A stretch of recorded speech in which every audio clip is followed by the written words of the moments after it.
In the meantime, the power outage also slowed procedures in the health sector. TVJ's Shamela Pullen tells us more.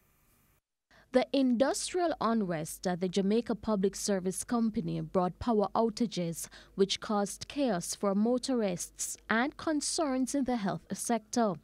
Health Minister Dr. Christopher Tufton says normal operations at the Kingston Public and St. Joseph Hospitals Tuesday were impacted.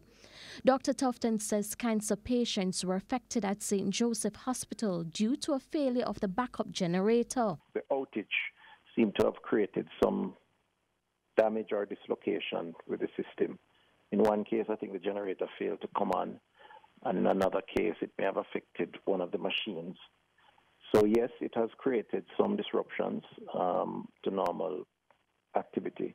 Dr. Tufton says teams are on the ground monitoring the situation. Meanwhile, chairman at the University Hospital of the West Indies, James Solomon, says the facility is forced to operate on standby power. Sudden power cuts from the JPS when a patient is on the table can be disastrous. And so we're guarding against that by going on full standby power and have been on that this morning. We will continue doing that until there is a resolution to the problem that we're satisfied with. However, it does incur additional costs in fuel, etc.